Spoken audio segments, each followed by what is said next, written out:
योऽन्तः प्रविश्य मम वाचमिमां प्रसुप्ता सञ्जीवयत्यखिल शक्तिधरस्वधाम्नाम् अन्यांश्च हस्तचरणश्रवणत्वगादीन् प्राणान् नमो भगवते पुरुषाय तुभ्यम् समचरण सरोजं सान्द्रनीलाम्बुदाभं जघननिहितपाणिं मण्डनं मण्डनानां तरुणतुलसीमाला कन्धरो कञ्जनेत्रं सदय धवलहासं विठ्ठलं चिन्तयामि करजोडून या पायी ठेवी तसे माथा तुका विनवी पंढरीनाथा रंगी ओढवावी रंगकथा पुरवी मनोरथा माय बापा.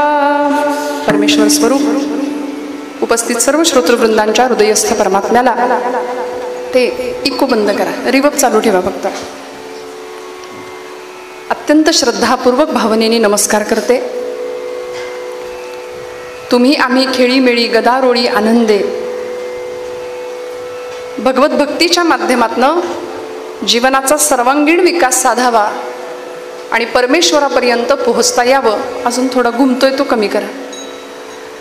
अतिशय प्रांजळ आणि उदात्त प्रामाणिक हेतूनी आपण सगळी मंडळी इथे उपस्थित आहात. या प्रभू श्री राम रामांच्या प्रांगणामध्ये अतिशय सुंदर पवित्र अशा त्यांच्या अधिष्ठानासमोर आजची कीर्तन सेवा संपन्न होतीये. माझ्या परम भाग्याने आपल्या सगळ्यांच्या दर्शनाचा योग माझ्या वाट्याला आलाय. आजच्या नैमित्तिक कीर्तन रूपी सेवेकरता जगद्गुरु संतश्रेष्ठ श्री तुकोबारायांचा 4 चरणांचा सगळ्यांच्या परिचयाचा सगळ्यांच्या पाठांतरातला बहुपरिचित असलेला हा अभंग निरूपणाकरता घेतलाय, ज्याच्यामध्ये मानवी जीवनाची काय होते हमिंग काय येत आहे तानपूर तानपूर तानपुराला तिकडे दिले का इन नाही ठीक आहे. ते हमिंग होतंय ना ते नको व्हायला बस, बाकी माझं काही म्हणणं नाही. विठ्ठल विठ्ठल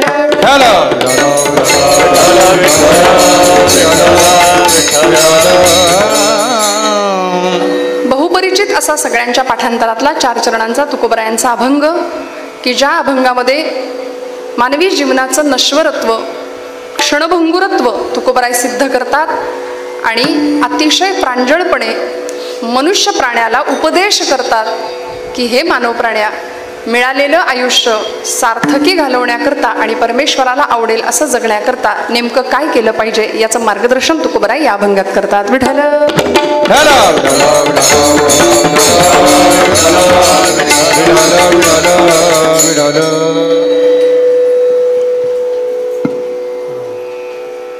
क्षण क्षणाची करावा विचार तरावया पार भवसिंधू नाशिवंत देह जाणार सकळ आयुष्य खातो काळ सावधान.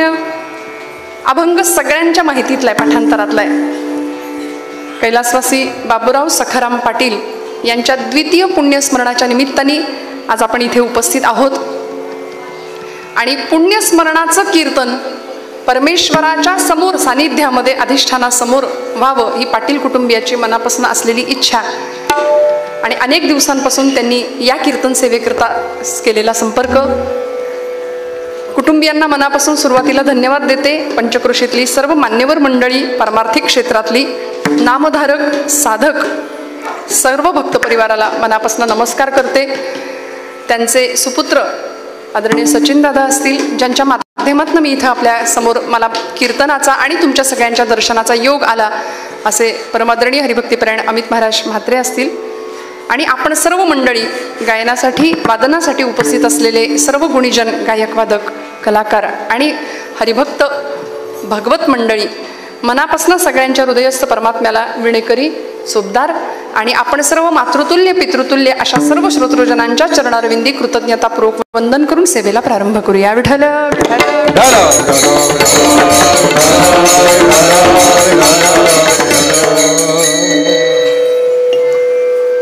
पुण्यस्मरणाचं कीर्तन हे गेलेल्या व्यक्तीसाठी असतंच, पण त्याही पेक्षा आहेत त्यांच्यासाठी जास्त असतं. म्हणून तर महाराज म्हणाले ना, गेले ते गेले पण आता तरी पुढे हाची उपदेश नका करू नाश आयुष्याचा. या इहलोकामध्ये आलेल्या प्रत्येक जीवाला इथून जायचंय हे त्रिकाला बाधित सत्य इकोबंद. इथं आलेल्या प्रत्येक जीवाला इथून जायचंय. कुठून येतोय तो आवाज? तो ह्याच्यामुळे घुमतोय का सभा मंडपामुळे? बरं आता ठीक आहे, चला चालेल, चालू द्या. आपल्या सगळ्यांना हे मान्य आहे का की आपल्याला सगळ्यांना इथून जायचंय? सगळ्यांना मान्य आहे. कुणी जर असं म्हणेल मी जाणारच नाही, तर परमेश्वराच्या त्या सुसूत्रपणे चाललेल्या नियमामध्ये आपण खंड पाडू. खो खोचा डाव जर रंगला असेल, आता खो खो मुलं खेळत नाहीत, पण खो खोच्या खेळामध्ये ज्याला खो बसलाय त्याला उठावं लागतं, आणि तो जर उठला नाही तर डाव मोडून जातो, खेळ मोडून जातो. तसा 2 घडीचा डाव त्याला जीवन ऐसे नाव. मग या सगळ्या जीवनपटावरती परमेश्वरांनी स्वतंत्र अस्तित्व म्हणून आपल्याला जन्माला दिलं. मी माझं अस्तित्व, माझा देह, माझा परिवार म्हणून या जगामध्ये वावरतोय किंवा वावरतीये. मग एवढ्या मोठ्या ब्रह्मांड नायकांनी ब्रह्मांडाच्या पसाऱ्यामध्ये तुम्हाला मला स्वतंत्र अस्तित्व दिलं, जन्म दिला म्हटल्यानंतर त्याची तुमच्या माझ्याकडून काहीतरी अपेक्षा आहे. एवढी जाणीव पक्की मनामध्ये ठेवावी आणि मग थोडासा विचार करावा. कारण मनुष्य प्राणी, मनुष्य जीवन हे इतर पशूंपेक्षा वेगळं आहे. आहार निद्रा भयमैथुनंच सामान्यमेतत् पशुभिर्नराणाम. आहार निद्रा भय आणि मैथुन या 4 गोष्टी पशूंच्यात आणि मनुष्याच्यात अगदी सारख्या आहेत, पण त्या पलीकडे जाऊन मानवाला परमेश्वरांनी एक वेगळी देणगी दिली, आणि ती देणगी म्हणजे बुद्धिमत्ता. कर्मेंद्रिय, ज्ञानेंद्रिय, जे दिसत नाही असं एकादश इंद्रिय असलेलं मन नावाचं इंद्रिय, आणि त्या पलीकडे जाऊन बुद्धी. 8 प्रकृतींमध्ये याची गणना आहे. 5 कर्मेंद्रिय, 5 ज्ञानेंद्रिय, मन, बुद्धी ही सगळी भगवंताच्या चरणावर समर्पित करायची. आणि जी बुद्धी परमेश्वरांनी माणसालाच फक्त दिली आहे, दुसऱ्या कोणाला नाही दिली आहे. त्या बुद्धीचं सामर्थ्य किती मोठं आहे माऊलींनी सांगितलं. बुद्धीचे वैभव अन्य नाही दुजे, एकाकीशी राजे सकळ सिद्धी, एकाकीशी राजे सकळ सिद्धी, एकाकीशी राजे सकळ सिद्धी. बुद्धीचे वैभव अन्य नाही दुजे, एकाकीशी राजे सकळ सिद्धी, एकाकीशी राजे सकळ सिद्धी, एकाकीशी राजे सकळ सिद्धी. इतर प्राण्यांपेक्षा मनुष्य मात्राला दिलेली भगवंतांनी सुंदर अशी भेट, देणगी, ती म्हणजे बुद्धी. आणि या बुद्धीचं सामर्थ्य असं आहे की या बुद्धीच्या जोरावर आपण काय करू शकतो? बुद्धीचे वैभव अन्य नाही दुजे, एका केशीराजे सकळ सिद्धी. ही बुद्धी आम्हाला त्या केशीराजापर्यंत म्हणजे भगवंतापर्यंत घेऊन जाते. पण कधी जी बुद्धी शरण जाते सद्गुरूंच्या ठिकाणी, भगवंताच्या ठिकाणी, तीच बुद्धी देवाकडे घेऊन जाईल. जी बुद्धी झुकायला तयार नाही, वाकायला तयार नाही, मी आणि माझंच एवढंच धरून जी बुद्धी बसते, अहंता आणि ममता. अहंता म्हणजे मी आणि ममता म्हणजे माझं. आणि देवाला सगळ्यात मोठी ॲलर्जी जर कशाची असेल ना तर ती याची आहे. आपल्याला ॲलर्जी असते एखाद्या गोष्टीची, तशी देवाला ॲलर्जी आहे ती दंभाची. देवाला अहंकार आवडत नाही. यद्यत कर्म करोमि तत्तदखिलम शंभो तवाराधनम, हा आचार्यांचा संदेश आहे. आचार्य म्हणतात मी जे जे कर्म करीन भगवंता ती तुझी आराधना आहे.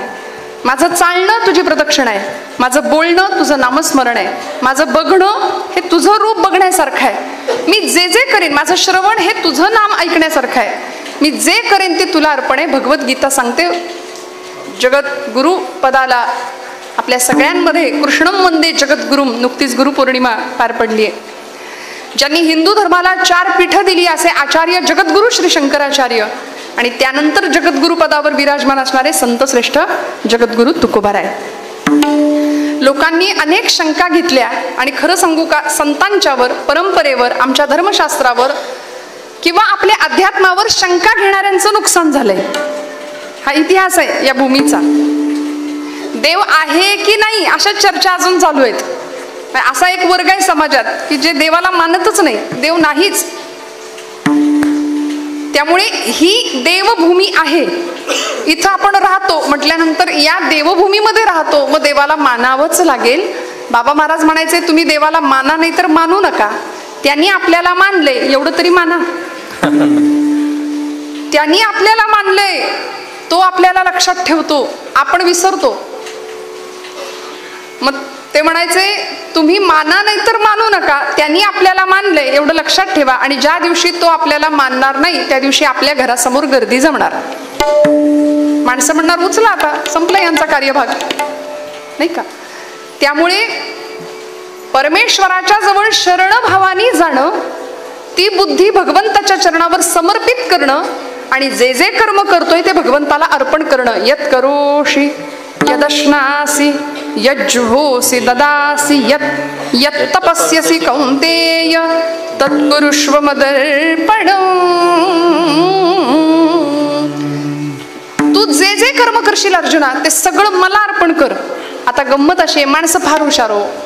देवाचं म्हणणं आपल्या सोयीनी त्याचा अर्थ लावणारी माणसं समाजामध्ये बरीच आहेत. देव काय म्हणतात, भगवद्गीता साक्ष आहे, भगवद्गीतेत पुरावा आहे. देव म्हणतात तू जे जे करशील ते मला अर्पण कर. माणसं फार लबाड असतात, म्हणजे कुठलंही कर्म केलं तरी सुद्धा भगवंताला अर्पण केलं की ते पुण्याचंच काम आहे असं समजून काही मंडळी सामाजिक परिस्थितीचा किंवा सामाजिक भान न लक्षात ठेवता रोज संध्याकाळ झाली की सरकार मान्य होतात. आता मी यापेक्षा अजून स्पष्ट नाही बोलत. हा, सुज्ञास अधिक सांगणे न लगे. मग असं कर्म देवाला अर्पण करून चालणार आहे का? देवा जे जे कर्म करशील ते मला अर्पण कर असं तूच भगवद्गीतेत सांगितलंय ना. चला, चोरी केली तरी सुद्धा भगवंताच्या चरणावर अर्पण. स्वामी म्हणाले भिवू नको, मी तुझ्या पाठीशी आहे. असं जर चोरांनी विचार केला तर स्वामी म्हणतायत मी तुझ्या पाठीशी आहे, बिंदास फोड तिजोऱ्या. असं नाही चालणार. तुम्ही जे उत्तम कर्म कराल ते भगवंताच्या चरणावर समर्पित करायचंय. म्हणून तर आपल्याकडे परंपरा सांगते तया सत्कर्मी रती वाढो. माऊली सांगतात भूता परस्परे पडो मैत्र जीवांचे. सत्कर्म शब्द संतांनी वेळोवेळी वापरला.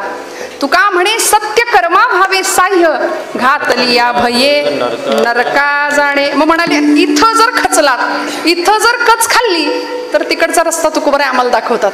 त्यामुळे इथं आलाय ना, सत्याची कास धरावी, कारण सत्य शिवाहून सुंदर हे. या जगामध्ये सत्या इतकं सुंदर काहीच नाही, सत्या इतकं परम पवित्र काहीच नाही. मग नेमकं सत्य काय आहे? सत्य तू सत्य तू सत्य तू विठ्ठला कागा दावियला हा जगदाकार. देवा परमेश्वराशिवाय दुसरं सत्य काहीच नाहीये. म्हणून श्रीमद भागवत महापुराणाच्या मंगलाचरणाचा श्लोक भगवंताचं स्वरूप सांगितलंय. सच्चिदानंद रूपाय विश्वोत्पत्त्यादि हेतवे तापत्रय विनाशाय श्रीकृष्णाय वयं नमः. देवाचं रूप सांगितलं सच्चिदानंद. भगवंत कसा आहे? सत्स्वरूप आहे, चित स्वरूप आहे आणि आनंद स्वरूप आहे.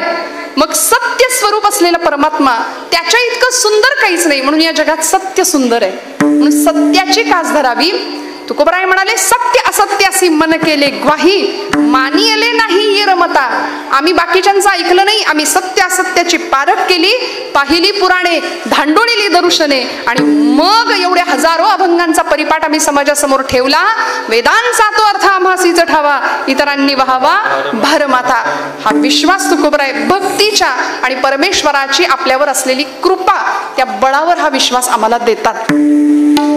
त्यामुळे अशी सत्य बुद्धी आमची तयार व्हावी की जी परमेश्वराला समर्पित असेल. प्रत्येक कर्म भगवंताच्या चरणावर समर्पित असेल. बुद्धीचा निश्चय असा व्हावा की मी म्हणजे देह नाही, देहामध्ये असणारा जो कोणी आहे तो म्हणजे मी आहे. आणि तो मी म्हणजे वेदांताच्या भाषेत त्याला कुटस्थ चैतन्य असं म्हटलंय की तोच चैतन्य, तोच परमात्मा. त्याला माऊलींनी नाव दिलं जीवीची या जीवा प्रेम भावाची जीवीची या जीवा प्रेम भावाची भावा जीवीची या जीवा प्रेम भावाची भावा जीवीची या जीवा प्रेम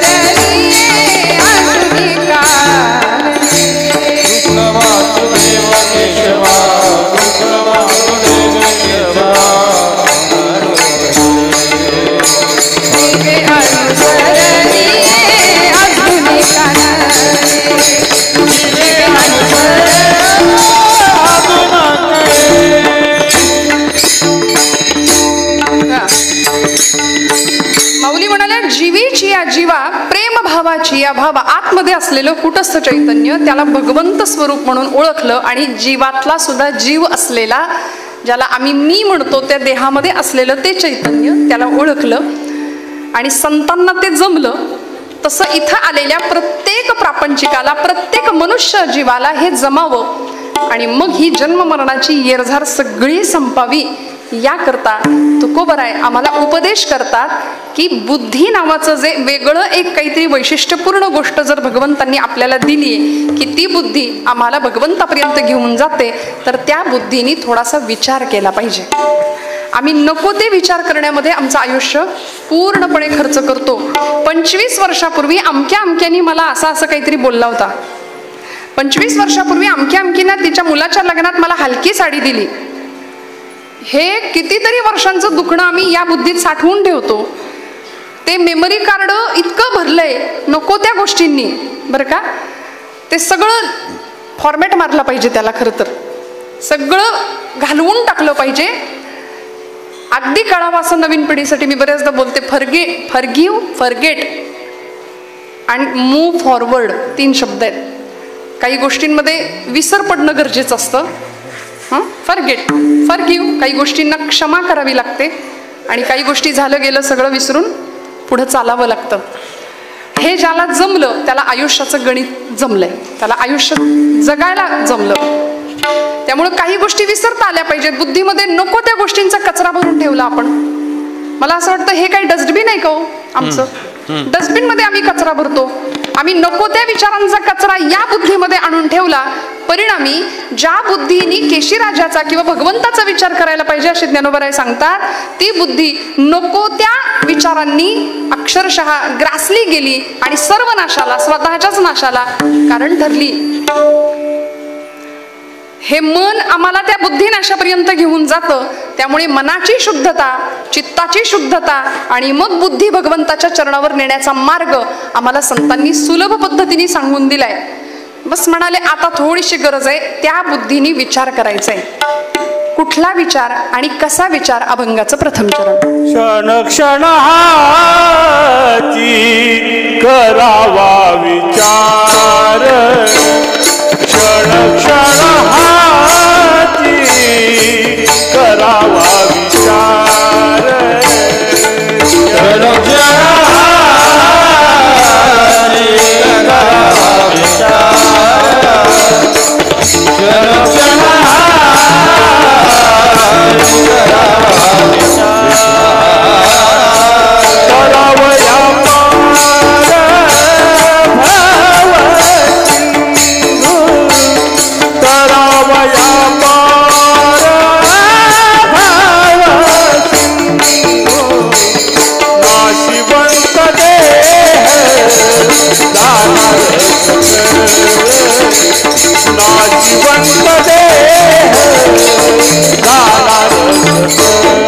तुकोबरायांनी विचार सांगितला आम्हाला, कारण महाराजांना माहिती आहे आम्ही विचार करणारी माणसं नाहीये.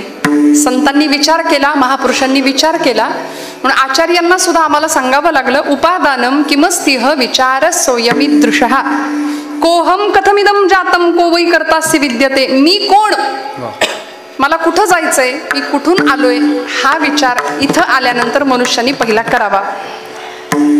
पण तो कधी करावा? अमुक वेळी करावा का? सकाळी उठल्याबरोबर, दुपारच्या वेळी, संध्याकाळच्या वेळी नाही. क्षण क्षणाहाची करावा विचार.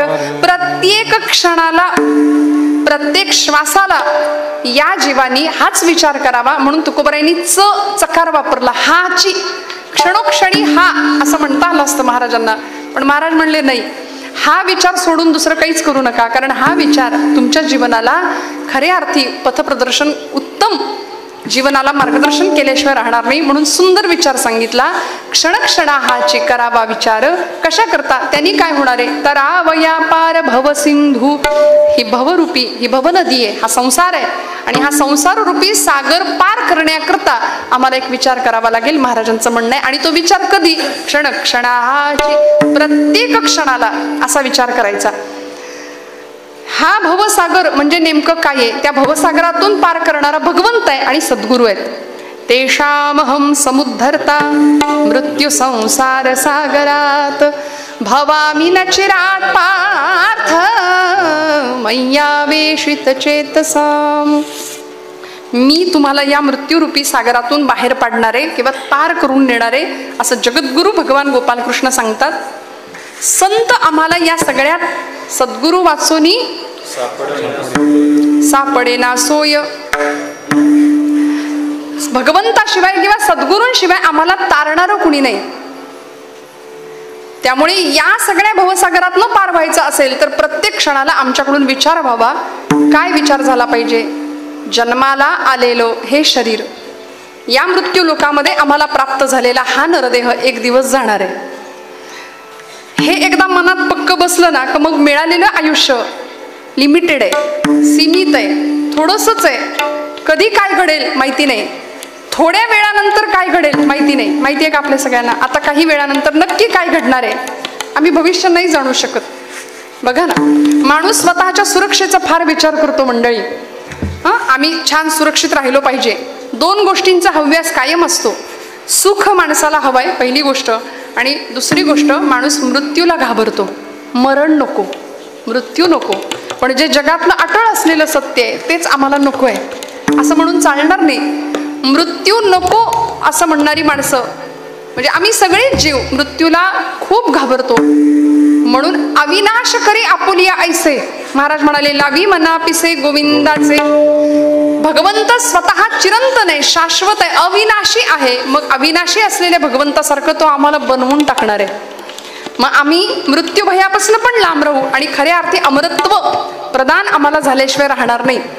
त्यामुळे इथं आलेला जीव प्रत्येक वेळी मरणाला घाबरतो. कुठल्या क्षणी काय घडेल आम्हाला माहिती नाही. माणूस स्वतःला खूप जपतो. म्हणून टू व्हीलरवर प्रवास करणारी मंडळी म्हणतात, नको बाबा ॲक्सिडेंट होईल, आपलं फोर व्हीलरमधनं जाऊया. फोर व्हीलरमध्ये काही ॲक्सिडेंट होत नाहीत का? होतात. मी नकारात्मक बोलते असं समजू नका. फोर व्हीलर मध्ये सुद्धा अपघात होतोय. मग म्हणाले नको आजचा प्रवास आपण ट्रेनने करूया, ट्रेनचाही अपघात होतोय. म्हणाले नको विमानाने प्रवास करू, आता विमानाचाही बघितलं आपण. की नाही, काहीच सांगता येत नाही, कशाचाच भरोसा नाही. बरं म्हणले कुठंच नको जायला, सगळीकडे बाहेर पडलं की भीती, आपल्या घरातच बसूया. झाला भूकंप, भूकंप नाही झाला, घरात बसूया, काहीच नको. साधं ठेच लागून सुद्धा माणूस जातो. ज्याची वेळ आली त्याला जावंच लागतं, निमित्त कुठलंही कारण ठरतं.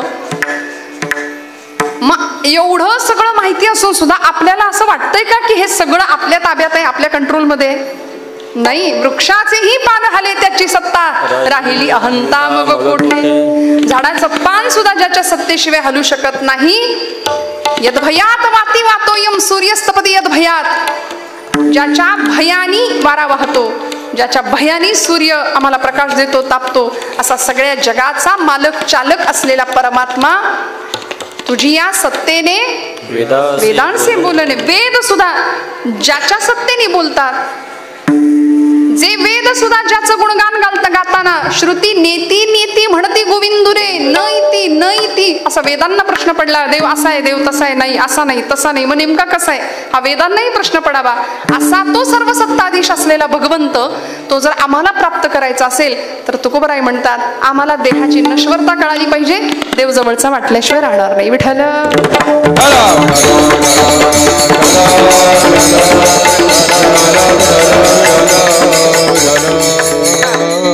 जन्माला आलेला जीव 3 पटांमध्ये जीवन जगतोय. बालस्तावत क्रीडासक्त, चरपट पंजरीमध्ये आचार्य म्हणाले, तरुणीस्तावत तरुणी रक्त, वृद्धस्तावत चिंतामग्न, परे ब्रह्मणी कोपी न लग्न.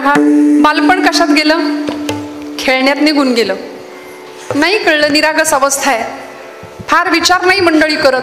तरुण पण ज्या वयामध्ये रग आहे, ज्या वयामध्ये काहीतरी करण्याची ताकद आहे, ते वय असंच मजा मस्ती करण्यामध्ये निघून गेलं, विषयांच्या आहारी जाण्यामध्ये निघून गेलं, व्यसनांच्या आहारी निघून गेलं. तरुणीस्तावत तरुण रक्त, वृद्धस्तावत चिंतामग्न, आणि म्हातारपण गेलं चिंतेमध्ये.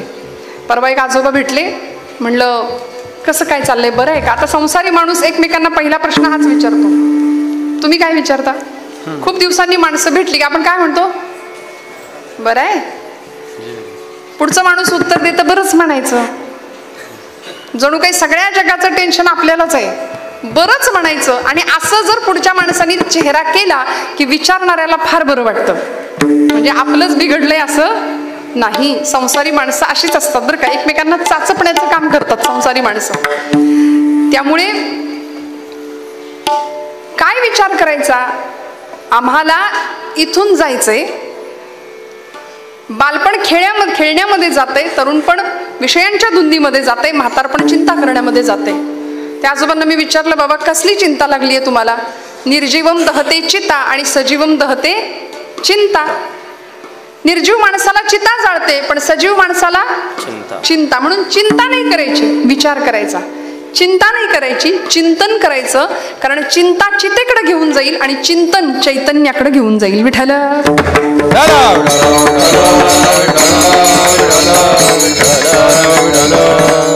मग असं चिंतन व्हावं. त्यांना विचारलं, मला काही चेहरा त्यांचा बघवलं नाही. म्हटलं बाबा काय झालंय सांगा ना. एवढं आयुष्य उत्तम तुम्ही जगलात, 7 पिढ्या बसून खातील एवढं तुम्ही कमावलंय, इतकं सगळं छान असताना सुद्धा तुमचा चेहरा का बरं सतत चिंताग्रस्त आहे?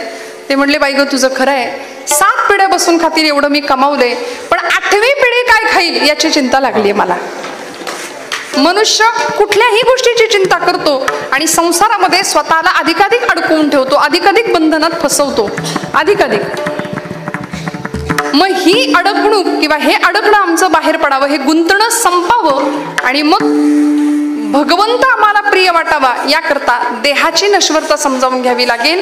हा देह संपणारे, जन्माला आलेला प्रत्येक जीव इथून जायचाय. देह हे काळाचे, धन कुबेराचे, तेथे मनुष्याचे. देह जाईल ही सगळी प्रमाण आपल्या सगळ्यांना माहिती आहेत. भगवंत येणार आहे. भगवंताची कृपा आमच्यावर झाली ना की आम्हाला या देहाचं जाणं सुद्धा मान्य होतं, कारण त्याच्या इतकं आम्हाला जवळ काही वाटत नाही. म्हणून हा देह एक दिवस संपणारे. यद दहते नित्यम तद देहम ही देहाची व्याख्या आहे. शीर्यते यद शरीरम, जे सतत झिजतंय त्याला म्हटलंय देह, त्याला म्हटलंय शरीर. काहीच नाही काम केलं तरी सुद्धा ते झिजणारच आहे. नाहीच आयुष्यभर वाकलो तरी 70 नंतर निसर्ग आम्हाला वाकवणारच आहे. येताना काही घेऊन आलो नाही, जाताना काही न्यायचं नाही. मग कशाचा हव्यास? पांघरशी जरी असला कपडा, येशी उघडा जाशी उघडा. काय जीवनाची नश्वरता आहे, काय सत्य आहे. जन्माला आलेला प्रत्येक जीव इथून जाण्याकरता जर आलाय ना, आपल्याकडे लग्न समारंभामध्ये बस्ता बांधण्याची पद्धत आहे का इथे? आहे की नाही? दुकानामध्ये आम्ही जातो, नवनवीन कपडे खरेदी करतो. नवरा नवरीसाठी लाखो रुपयांची खरेदी केली जाते. ज्यांना त्यातलं काही कळत नाही त्यांचा मान जपण्याकरता त्यांनाही न्यावं लागतं दुकानात. भरपूर गर्दी आणि भरपूर खरेदी झाल्यानंतर तो दुकानदार ती सगळी वस्त्र एका कपड्यामध्ये आम्हाला बांधून देतात आणि ते वस्त्र पांढऱ्या रंगाचं असतं. आमची परंपरा आम्हाला सांगते, लाख कमाओ हीरा चांदी सोना मोती, लेकिन कफन को कभी जेब नहीं होती. त्याला खिसा असतो का?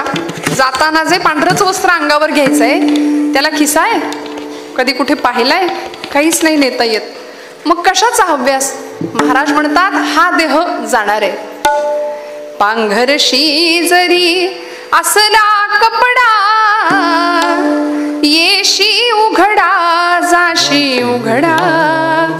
कपड्यासाठी करशी नाटक 3 प्रवेशांचे, एक धागा सुखाचा, 100 रागे दुःखाचे. जर तारी हे वस्त्र माणसा तुझी आयुष्याचे, एक धागा सुखाचा. कुणी विणलं हे सगळं वस्त्र? बघा, त्या भगवंताचं नाव सांगतात. हे महाराष्ट्राचे आधुनिक वाल्मिकी गदी मडगुळकरांचे शब्द आहेत आणि बाबूजींचे स्वर आहेत. या वस्त्रात विणतो कोण, एक सारखे नसती असतो. जुळी भावंड असली तरी फरक आहे. हजारो लाखो चेहरे या जगात भगवंतांनी निर्माण केले, एक चेहरा दुसऱ्या चेहऱ्यासारखा नाहीये, फरक आहे. म्हणून म्हटलं जुळी जरी असली भावंड तरी फरक आहे. मग काय इंजिनियर आहे, केवढा मोठा इंजिनियर आहे तो. या वस्त्राते विणतो कोण, एक सारखी नसती दोन, कुणान कळले त्रिखंडात या हात विण कर्याचे, एक धागा सुखाचा, शंभर रागे दुखाचे, जर तारी हे वस्त्र माणसा तुझी आयुष्याचे, एक धागा. विठ्ठल विठ्ठल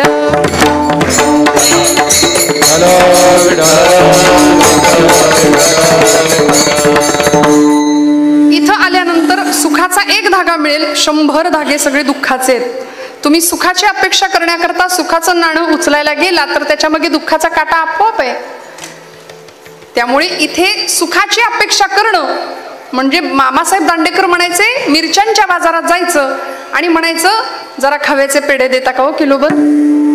आता मिरच्यांच्या बाजारात तुम्ही आलात म्हटल्यानंतर तिथे ठसकाच लागणार आणि तिथे डोळ्यात पाणीच येणार, आहे की नाही. तसा संसार हा दुःखमय आहे आणि तिथे सुखाची अपेक्षा करणं हे हास्यास्पद आहे. आणि असं आमचं हास्य होऊ नये ही महाराजांना काळजी लागली, म्हणून देहाची नश्वरता महाराज सांगतात. दुसरं चरण. नासिवंत देहा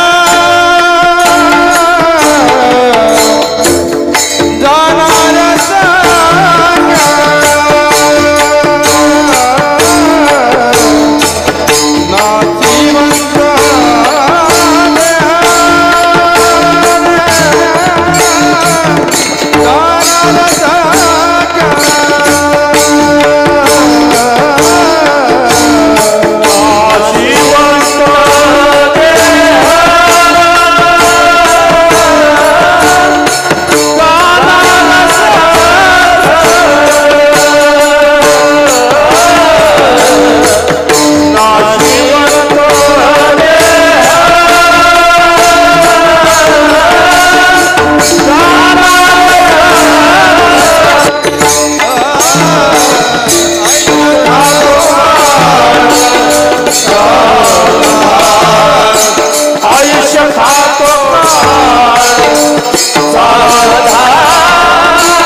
देह जाणार. एकदा या मंडळींसाठी टाळ्या वाजवा जोरदार. ती आहेत म्हणून कीर्तन आहे नाही का. लावणी श्रुती मृदंग टाळ घोष हे सगळं असेल तर कीर्तनाचा आनंद आहे. आणि मग समाधीचे सुख सांडाव वाळुनी ऐसा या कीर्तनी ब्रह्मरस. देवाला आवडेल अशी कथा आपल्याकडून घडावी ही त्याची इच्छा असते. म्हणून तुका म्हणे कथा देवाचे ही ध्यान समाधी लावून उभा असे. देव कीर्तनात नाचतो येतो डोलतो तसा देव कीर्तनात समाधी लावून उभा असतो. हे संतांचं म्हणणं आहे. म्हणून कीर्तनात श्रद्धेने बसावं बरं का. हा आता ती बया येते कीर्तनात येते की लोक आम्हाला भेटतात. ताई युट्यूबवरचं कीर्तन रोज ऐकतो. तुमचं कीर्तन ऐकल्याशिवाय झोप लागत नाही. मला बरेच दिवस महाराज कळेना ही कमेंट मी पॉझिटिव्ह घेऊ की निगेटिव्ह घेऊ नक्की. कारण नामदेवांच्या कीर्तनात देव नाचत होता, लोक डोलत होते. अहो इतका आनंद. होय अंग हरिरूप या पदाला नेणारं हे कीर्तन आहे. म्हणून परिवाराला धन्यवाद का द्यायचे? दुसरा कार्यक्रम अनेक मंडळी करतात, पण इथे नामासमोर आपल्या वडिलांच्या स्मृतीप्रित्यर्थ भजन पूजन नामस्मरण अर्चन घडावं ही या परिवाराची धारणा आहे. आणि पहिलं पुण्यस्मरण तेवढ्यावर न थांबता दुसरं पुण्यस्मरण करावं आणि कायम भजन कीर्तनामध्ये आपण राहावं. पुढच्या पिढ्यांना हा वारसा आपल्याकडून सुपूर्त केला जावा. येथ वडील जे जे करीती तया नाम धर्म ठेवीती. बरे काकांच्या बद्दल मगाशी दादा बोलून गेले की दान सडळ हस्तानी करावं. इथे आल्यानंतर मी या जगाचं काहीतरी देणं लागतो, जगाचा तो भार आपल्या शिरावर ऐसे थोडे तर वाटू द्या हो.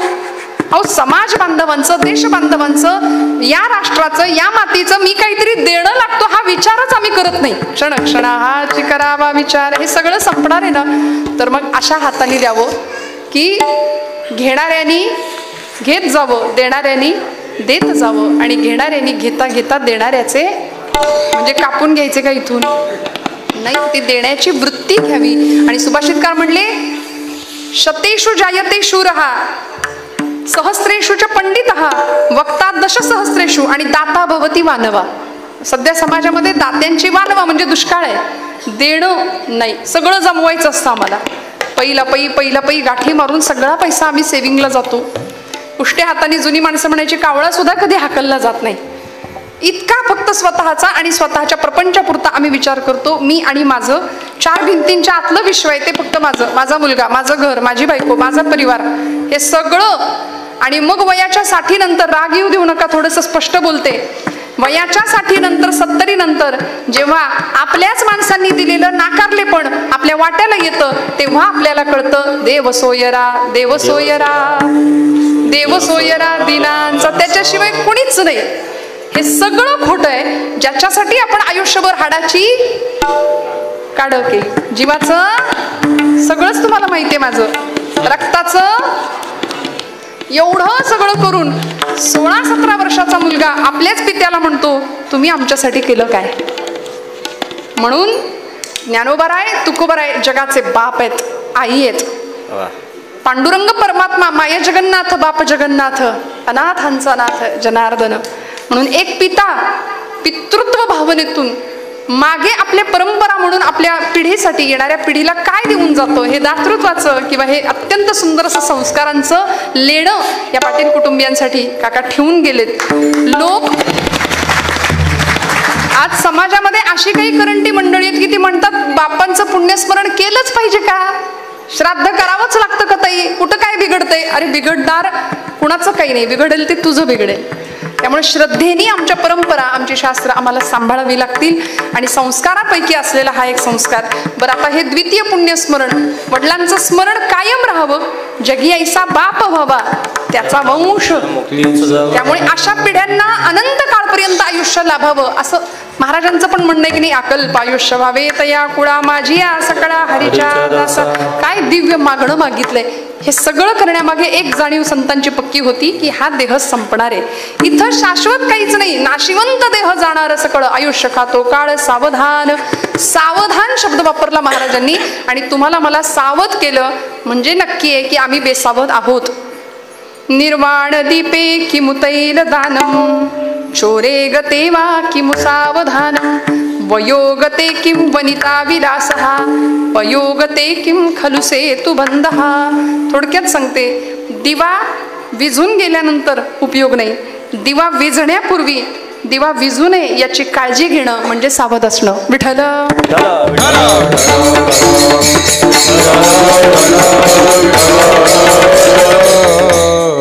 सुभाषितकार म्हणाले निर्वाण दीपे किमुतैल दानम. दीप विझून गेल्यानंतर तेल घालून उपयोग काय, दिवा विझण्याआधी तेल वेळच्या वेळी घातलं गेलं पाहिजे. चोरे गते वा किमु सावधानम, चोरी झाल्यानंतर सावधपणा, उपयोग काय, चोरी होण्यापूर्वी सावध असणं फार गरजेचं आहे. म्हणून संतांनी आम्हाला वेळोवेळी सावध केलं. सावधान सावधान देशकाल वर्तमान अवघेची अव्यवधान. परिस्थिती इतकी भीषण होती 16व्या शतकातली, ज्यावेळी तुकोबाराय होते, ज्यावेळी समर्थ रामदास स्वामी होते, नाथांचा काळ. यवनी आक्रमण परकीय आक्रमण, आसमानी आणि सुलतानी संकटांनी ही माती, या मातीचे हाल केले लोकांनी, इथल्या लोकांचे हाल केले. परकीय आक्रमणं झाली. आमच्याच घरातल्या बाया बापड्यांना आमच्या डोळ्यासमोर ओढलं जात होतं आणि अब्रू लुटताना पाहण्यापलीकडे लोकांचा नाईलाज होता. इतकी भीषण भयानक परिस्थिती महाराष्ट्राच्या भूमीमध्ये निर्माण झालेली असताना तुकोबराय आम्हाला सावधतेचा इशारा देतात. भक्तीचा आणि शक्तीचा सुरेख संगम या महाराष्ट्रामध्ये होतो. म्हणून आमचा प्रत्येक वारकरी हा धारकरी सुद्धा असतो. हातामध्ये टाळ असतो. वेळ आलीच तर भजनही होईल आणि मग वारकरी असं म्हणून आम्ही शस्त्रही हातामध्ये घेऊ शकू. त्यामुळे सावधतेचा इशारा आहे. मग सावध कुठल्या कुठल्या बाबतीत व्हायचं? धर्माच्या बाबतीत आम्ही सावध असावं. आमच्या देश संरक्षणाच्या बाबतीत सावध असावं. देवळातला देवच ज्यांच्यामुळे सुरक्षित राहिला असे छत्रपती शिवाजी महाराज हिंदवी स्वराज्य संस्थापक तुकोबरायांच्याकडून दीक्षा घेतात धर्माची, शक्तीची, भक्तीची. आणि मग तुकोबराय सांगतात, नाशिवंत देह जाणार सकळ आयुष्य खातो काळ सावधान. हे सावधपण तुमच्या माझ्या रक्तात आलं पाहिजे, माहिती असलं पाहिजे. पण काय होतं, एखादा आमच्या घरातलं मनुष्य किंवा आमच्या परिवारातलं मनुष्य निघून गेलं की त्याला आम्ही सोडवण्याकरता कुठे जातो? शेवटचा निरोप द्यायला आपण घाटावर जातो, स्मशानात जातो. धर्मराजानी यक्ष प्रकरणामध्ये त्या यक्षराजानी धर्माला महाभारतामध्ये प्रश्न विचारला की अहन्य हनी भूतानी गच्छन्ति यम मंदिरम तेषा स्थिरत्वमिच्छन्ति किमाश्चर्य मतपरम. जगातलं सगळ्यात मोठं आश्चर्य काय आहे धर्मा? आणि युधिष्ठिराने उत्तर दिलं, म्हणाले, महाराज या जगातलं सगळ्यात मोठं आश्चर्य एकच आहे की माणसाला माहिती आहे की आपल्याला एक दिवस इथून निघून जायचंय, तरी सुद्धा मनुष्य मृत्यूला घाबरतो. हे जगातलं सगळ्यात मोठं आश्चर्य. अजून सांगू का? धर्मराज सांगतात की एखाद्या जीवाला किंवा एखाद्या मनुष्याला गेल्यानंतर त्याला निरोप देण्याकरता सगळा आप्तेष्ट नातेवाईक परिवार तिकडे जातात. यम मंदिरम, ते यमाचं मंदिर आहे, घाटावर जातो आपण. तिथे गेल्यानंतर पूर्णपणे अग्निसंस्कार झाला आणि माघारी येणारं माणूस अशा काही रुबाबात येतं की जणू काही आपला आणि या जागेचा काही संबंधच नाही. आम्ही अशा ॲटिट्यूड मध्ये माघारी फिरतो की आम्हाला जणू काही इकडे फिरकायचंच नाही. हे जे इतर माणसांचं वाटणं आहे ना, ते जगातलं सगळ्यात मोठं आश्चर्य आहे. विठ्ठल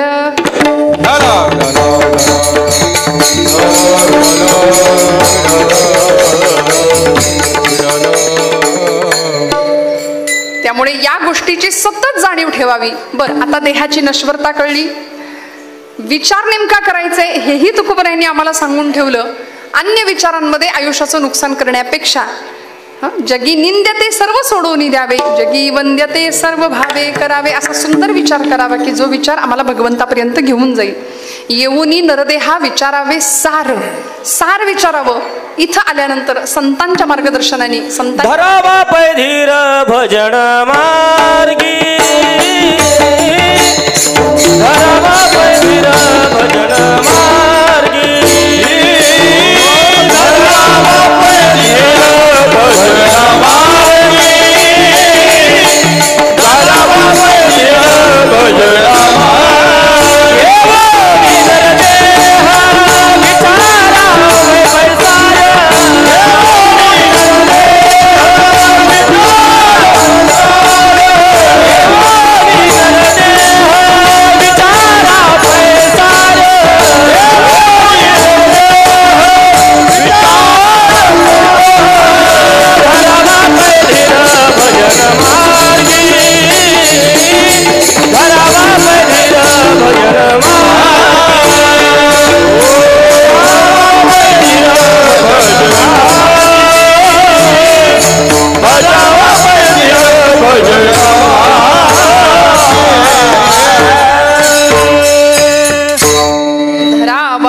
धीर भजन मार्गी. सार विचारलं पाहिजे, क्षणक्षणाला विचार केला पाहिजे. देह नश्वर आहे, देह जाणारे, हा विचार केला पाहिजे. आणि हाच विचार भगवद्गीतेच्या माध्यमातून, ज्ञानेश्वरीच्या माध्यमातून संतांनी आम्हाला दिला. अर्जुनाला भगवंत सांगतात, तरी झडझडोनी महिला निघ, ये भक्तीची वाटे लाग, तै पावसी अव्यंग निजधाम माझे. किती विचार करायचा? यया आठा प्रहरा माझारी, तरी गा तू ऐसे करी, यया आठा प्रहरा माझारी, मोटके निमिषभरी दे तुझाच. क्षण क्षण आयुष्यातला अत्यंत महत्त्वाचं आहे याची जाणीव तुकोबराय आम्हाला देतात. आणि मग हे सगळं कळण्याकरता माणसाला कळतच नाही. आजारी पडल्यानंतर आम्ही आपल्या मनाने औषधं घेतली तर जमतं का? आजारी पडलो की आम्ही तो डॉक्टर नावाचा देव आम्हाला त्यावेळी आठवतो. आम्ही डॉक्टरकडे जातो. डॉक्टर आम्हाला प्रिस्क्रिप्शन लिहून देतात, अमुक अमुक गोळ्या एवढ्या एवढ्या दिवसाचा कोर्स करा. आपण ते घेऊन येतो. डॉक्टरांना असं नाही म्हणत याच गोळ्या मी काल खायच्या, नाही का? विश्वास ठेवतो आणि मेडिकलमध्ये जाऊन गोळ्या घेऊन येतो.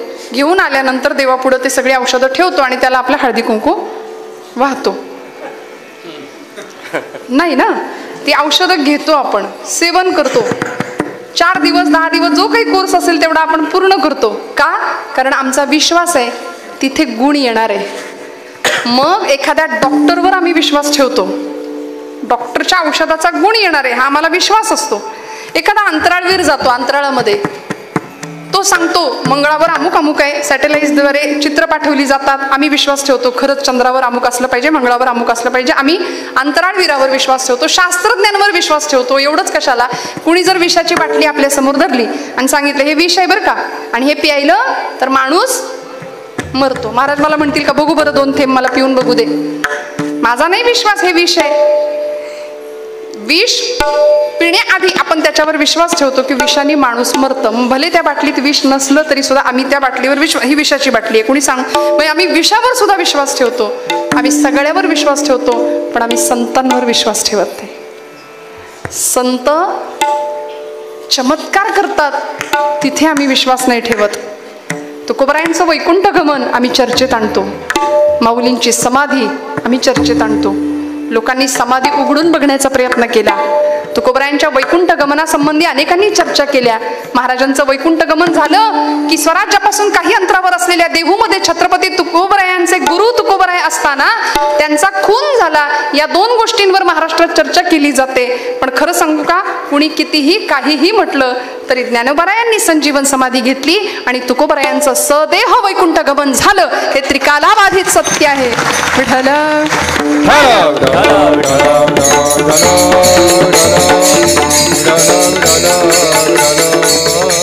आमचं भावविश्व तेवढं समृद्ध नाही ना, म्हणून आम्हाला इथे संदेह वाटतो. आणि मी मगाशी एक विधान केलं होतं, शंका घेणाऱ्यांचं इथं नुकसान झालं. शंका घेणाऱ्या मंडळींचं इथं नुकसान, मग इथं श्रद्धेचंच काम आहे. इथं श्रद्धेचं काम आहे. बुद्धीने विचार करायचंय, पण ती बुद्धी विचार न करणारी बुद्धी ही असं म्हणतात वांझोटी असते. बुद्धी शरण न जाणारी बुद्धी ही वांझोटी असते. त्यामुळे शरण गेली पाहिजे बुद्धी कुठं? संतांच्या पायाशी. म्हणून एक मार्ग सांगितला 3रं चरण. संत समागमी धरावी आवडी, संत समागमी धरावी आवडी, संत समागमी धरावी आवडी, संत समागमी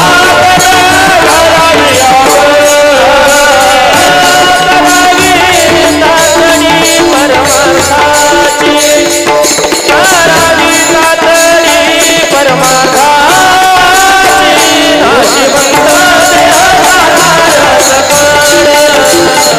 नाशिवंत देवाला सकळ,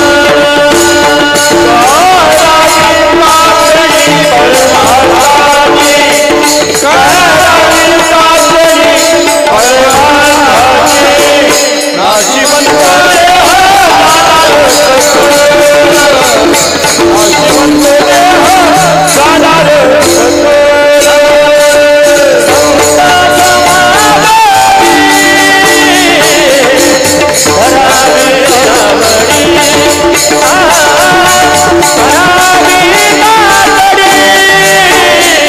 करावी तातडी परमार्थाची,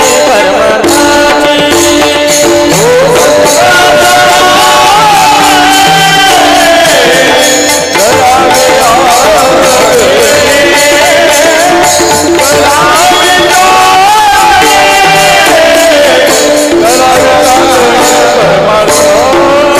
नाशिवंत देवाला सकळ. संत समागमी धरावी आवडी. आमची आवड प्रपंचामध्ये आहे ना, ती प्रपंचातली आवड बाजूला व्हावी परमार्थाची आवड निर्माण व्हावी आणि प्रपंचाची फक्त सवड असावी, सवडीचा प्रपंच आणि आवडीचा परमार्थ असावा. म्हणून संत समागमी धरावी आवडी, करावी तातडी परमार्थाची. तातडी शब्द वापरला कारण वेळच नाही, कुठल्या क्षणाला मृत्यूची झडप येईल, काळ आमच्यावर घालेल हे माहिती नाही.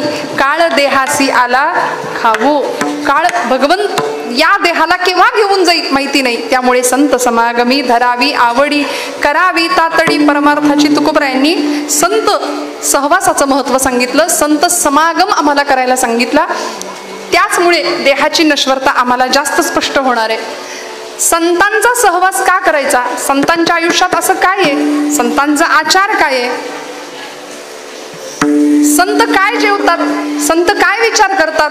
तुकोबराय म्हणाले, संतांचे भोजन अमृताचे पान, करीती कीर्तन सर्व काळ. संतांचा आचार काय आहे? संतांचा विचार काय? संतांची आगावी प्रेमाचा सुकाळ, नाही तळमळ दुःखलेश. जिथं दुःखाला थारा नाही, विश्रांतीला वाटलं विश्रांती घ्यावी तर ती संतांच्या ठिकाणी जाते. दासबोधातलं वचन आहे, संत विश्रांतीची विश्रांती. तृप्तीला वाटलं, अजून तृप्ती म्हणजे नावाची तृप्ती नाही बरं, कुणी तृप्त जीवनाला किंवा तृप्तीला असं वाटलं की कुणाच्या जवळ जावं तृप्त होण्याकरता, तर संत तृप्तीची तृप्ती ना तरी भक्तीची फलश्रुती ते हे संत म्हणतात. संगत पंगत चुकली तरी चालेल, पण संगत चुकता कामा नये. काय करते संगत आम्हाला? संगत आम्हाला जीवनमुक्त अवस्थेपर्यंत पोहोचवते. आचार्य म्हणाले, सत्संगत्वे निसंगत्वम, निसंगत्वे निर्मोहित्वम, निर्मोहित्वे निश्चलत्वम, निश्चलत्वे जीवनमुक्ती. संतांचा सहवास का करायचा? अनेक परीने आम्हाला संतांनी समजावून सांगितलं. भगवंत जर आकळायचा असेल, आकळावा श्रीपती येणे पंथे, इथं या मग संतांचे संगती मनोमार्ग गती. आकळावा श्रीपती येणे पंथे, इथे आल्यानंतर भगवंत आम्हाला कळतो. संतांच्या सहवासात बसायचं, तातडीने परमार्थाला सुरुवात करायची. नंतर करू, मग बघू, रिटायरमेंट झाल्यावर बघू असं म्हणणारी माणसं कीर्तनाला येता का?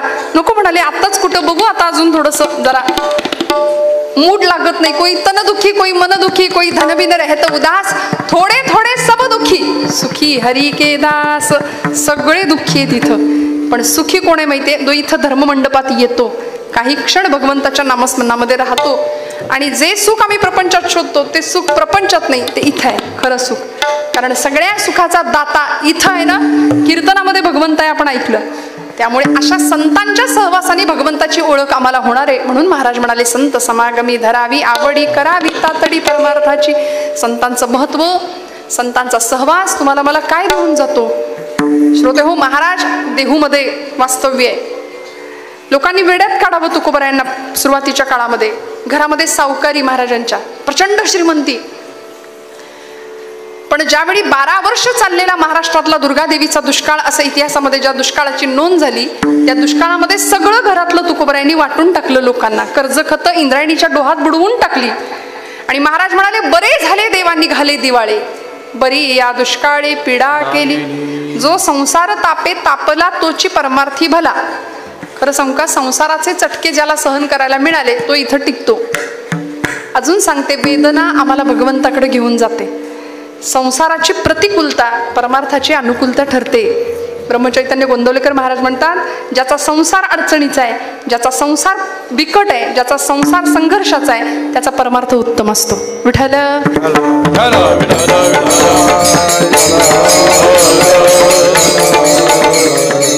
म्हणून तातडीनं परमार्थ करावा. ज्या तुकोबरायांनी भगवंताचं वेड लागलं आणि मग मी गातो नाचतो आनंदे, वेडा झालो मी तव छंदे, असं महाराजांनी ठामपणे सांगावं. देवा लागलं मला तुझं वेड. जगाने मला वेड ठरवलं तरी काही हरकत नाही. कोणी निंदा कोणी वंदा, आम्हा स्वहिताचा धंदा. कारण हित कशात आहे हे संतांना कळलं आणि तुम्हाला मला हिताचा मार्ग सांगितला. महाराज दुष्काळानंतर पांडुरंगाकडे जास्त ओढले गेले, संसाराचे चटके बसले. म्हणून देवा तू मला जवळचा वाटायला लागलास. भामनाथाच्या डोंगरावर जावं, तासनतास बसावं आणि काय करावं? तुका म्हणे होय मनाशी संवाद, आपुलाची वाद आपणासी. आपण आपल्याशी कधीच बोलत नाही. तुम्ही म्हणाल कसं बोलायचं? आपण आपल्याला फोन लावलाय का कधी? ते मुरारी बापू फार सुंदर सांगतात. ते म्हणाले, कभी खुद को फोन लगा के देखा है, एंगेज टोन सुनाई देगी. आपण आपलाच मोबाईल घ्यायचा, आता करू नका, नंतर करून बघा. आपण आपलाच मोबाईल घ्यायचा, आपलाच नंबर त्याच्यावर डायल करायचा आणि काय होतंय परिणाम बघायचा. ते म्हणाले कभी खुद को फोन लगा के देखा है, एंगेज टोन सुनाई देगी, अभी इस समय सभी लाईन व्यस्त है, असं ती बाई सांगेल आपल्याला. कारण आपण आपल्याशी कधीच बोलत नाही, आपण आपला श्वास कधी ऐकत नाही, आपण अंतर्मुख नाही, आपण बहिर्मुख आहोत. संतांनी आत डोकवायला सांगितलं म्हणून लोकांत करायचाच, पण लोकांतापेक्षा एकांताला जास्त महत्व संतांनी दिलं. म्हणून महाराज काय, माऊली काय, सगळे संत एकांतात जायचे आणि मग एकांत केल्यानंतर हृदयस्थ सीताकांत प्रकट होतो. हा संतांच्या जीवनाचा संदेश होता. भगवंत कधी भेटतो, आतमध्ये डोकवावं लागेल. आतला परमेश्वर कधी दिसेल, या हृदयामध्ये मी रामू असता सर्व सुखांचा आरामू, परिभ्रांतासी कामू विषयावरी. विषयचित्त मन झालं, आतला राम दिसेन असा झाला. आणि मग त्याची जर ओळख व्हायची असेल तर परत संतांकडे गेलं पाहिजे. संत आम्हाला त्याची ओळख करून देतील. साठविला हरी जेही हृदय मंदिरी, त्यांची सरली येर झार झाला सफल व्यापार.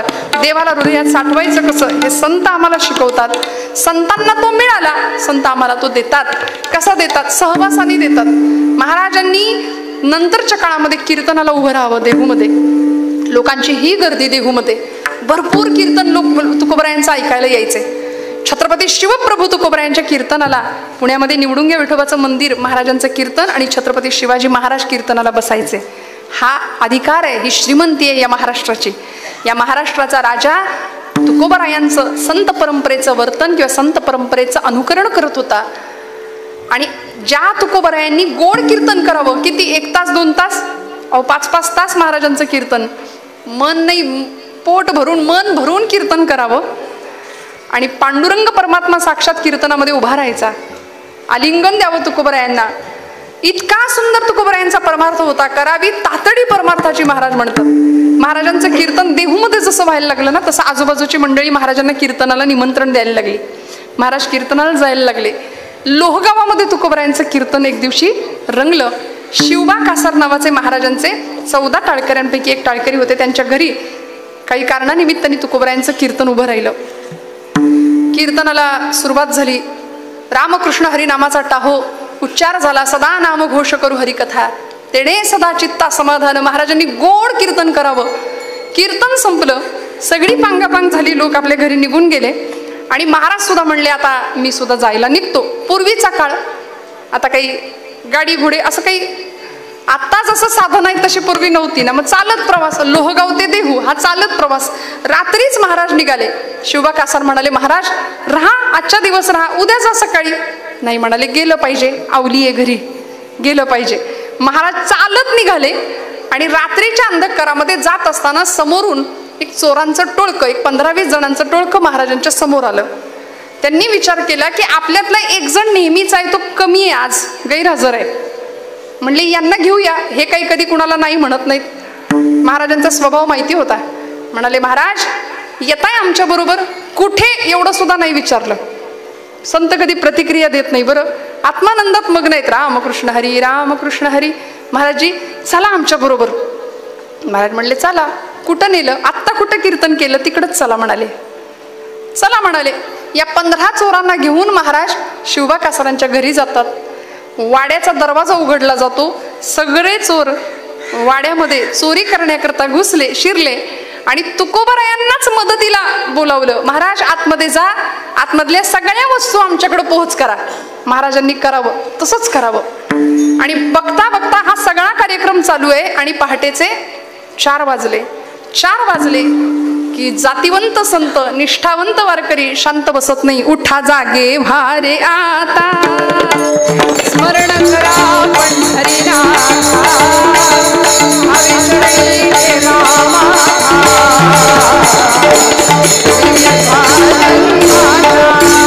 उठा जागे भारे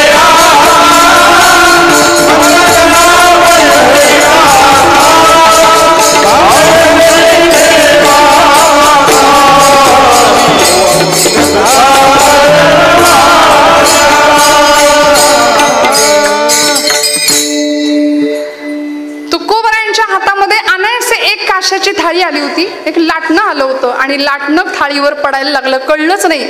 सुरू झाला महाराजांचा काकडा आणि महाराजांनी जसं उठा जागे भारे आता सुरू केलं तशी घरातली सगळी माणसं उठली.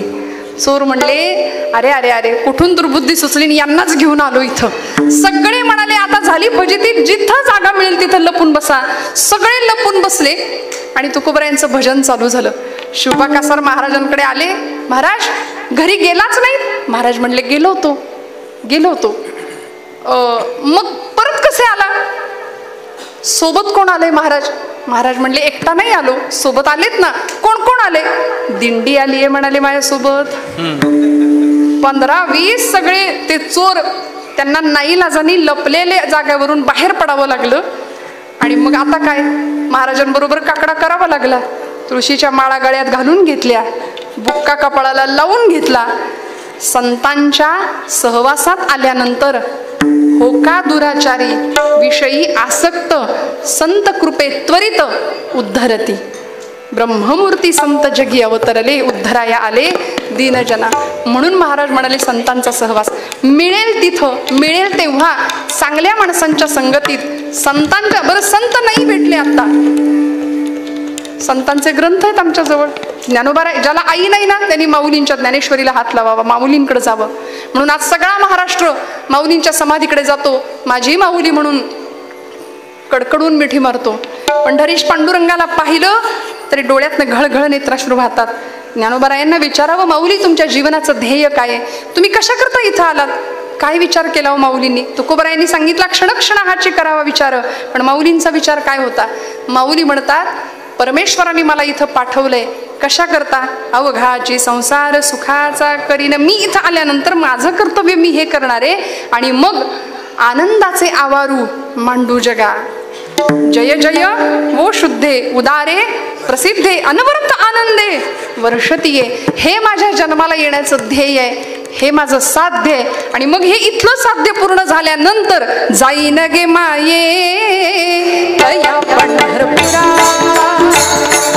जाईन गे माये तया पंढरपुरा.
जीवन ध्येय निश्चित केलं. तुमच्या माझ्या जीवनाचं ध्येय निश्चित राहावं याकरता विचार सांगितला आणि त्याकरता संत सहवासाचं महत्व सांगितलं. संत समागमे धरावी आवडी, करावी तातडी परमार्थाची विठोबा रघुमाई.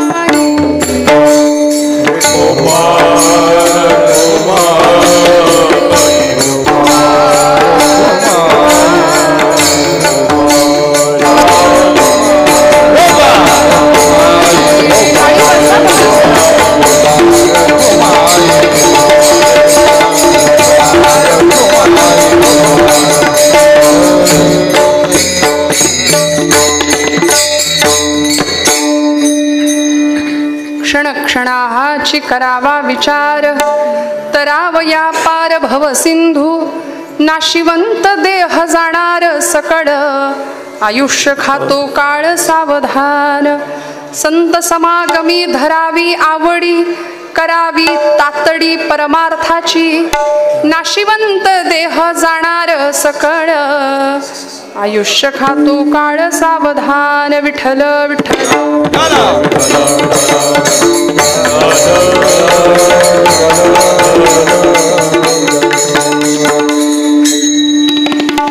जीवनाची नश्वरता आम्हाला कळली. इथून गेल्यानंतर माणूस पुन्हा भ्रमात राहतो की हे सगळं माझं आहे, एवढ्या पुरतं प्रभाव आमच्यावर पडतो. पण हे कायमचं ठसावं, कायमचं कळावं याकरता आई लेकरू होऊन आईकडे जावं लागेल. मग आईच्या मायेने आम्हाला संतांना सोपं करून, सगळ्यात अवघड असलेलं तत्वज्ञान सोपं करून, जसा आईने लेकराला घास भरवावा तसं भरवलंय ना. म्हणून संतांच्या महापुरुषांच्या जीवनाचा स्पर्श आपल्या आयुष्याला व्हावा. या देशाची परंपरा आहे, भारतीय संस्कृती, आणि भारतीय संस्कृतीतलं मानदंड किंवा कुटुंब व्यवस्थेतला अत्यंत सुंदर असा कुटुंब व्यवस्थेचा कणा म्हणजे पिता बाप. भारतीय परंपरा मातृदेवो भव पितृदेवो भव. पण आज 16-17 वर्षाचं वय झालं की पित्याला विचारणारी मुलं आहेत की तुम्ही आमच्यासाठी काय केलं. 2 वर्षाच्या लेकराला एखादा बाप खांद्यावर घेतो आणि आपल्या सगळ्या इस्टेटीचा क्षणात मालक बनवून टाकतो की हा आमचा वारस आहे, हा आमचा पुढचा मालक आहे सगळ्याचा. इतकं सगळं देणं असून सुद्धा आजची पिढी चंगळवाद आणि भोगवादाच्या आहारी जातीये.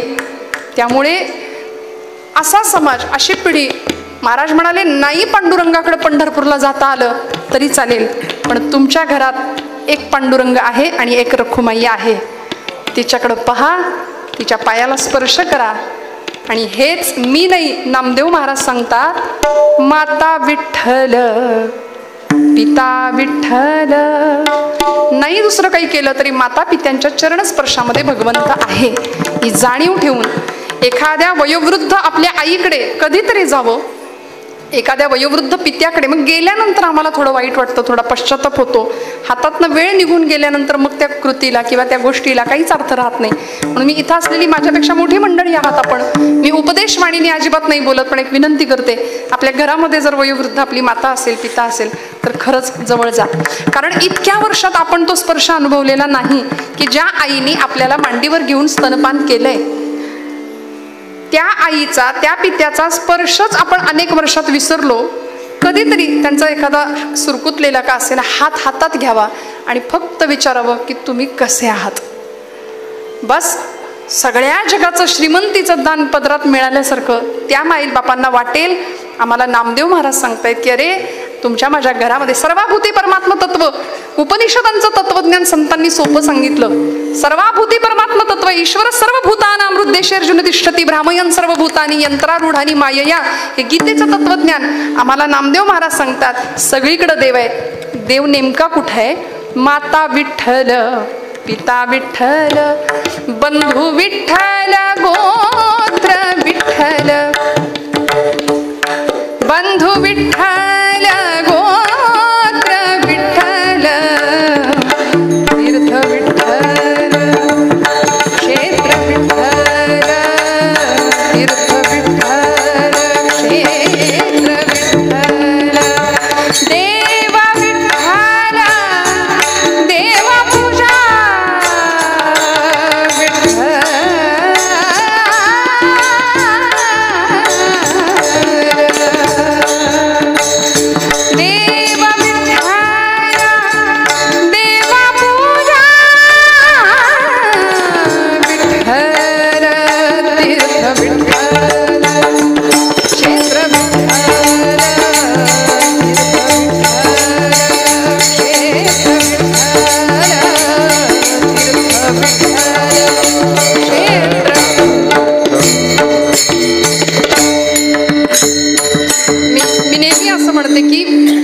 आईला आई न म्हणणारी पिढी आज घरात आहे.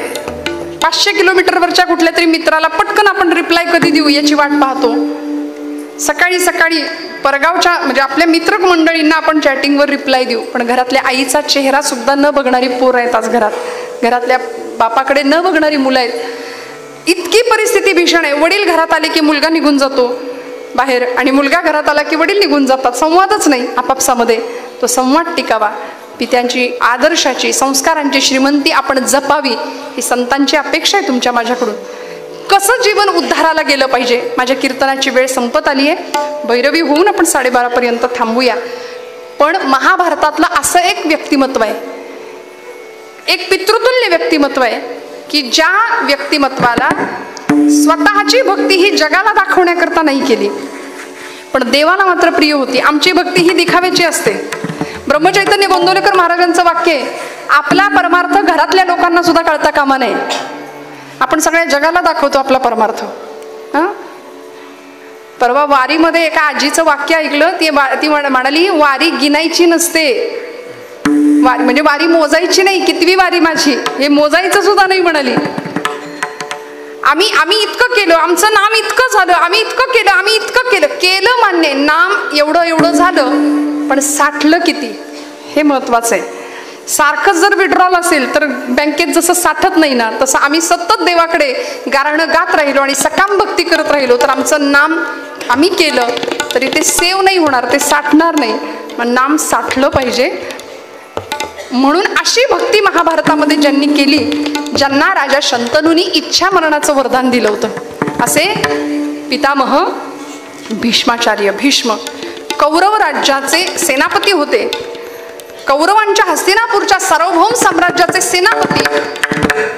प्रचंड मोठी पात्रता असताना सुद्धा, प्रचंड मोठं सामर्थ्य असताना सुद्धा सेवेकरी म्हणून राहिले आणि सिंहासनाची सेवा केली आयुष्यभर. इच्छा मरणाचं वरदान असताना कौरवांशी एकनिष्ठ राहिले, पण भक्ती मात्र परमेश्वराची नितांत केली. अखंड कृष्णाय वासुदेवाय हरये परमात्मने प्रणतः क्लेशनाशाय गोविंदाय नमो नमः अखंड स्मरण भगवंताचं करावं. पण कुरुक्षेत्रावर ज्यावेळी युद्ध सुरू झालं आणि त्या युद्धामध्ये कौरवांचे सेनापती म्हणून भीष्माचार्य लढतायत, तिकडच्या बाजूला पांडवांचा सेनापती अर्जुन आणि अर्जुनाच्या रथाचं सारथ्य करणारा साक्षात जगाचा बाप द्वारकेचा राणा गोपालकृष्ण सारथ्य करतायत.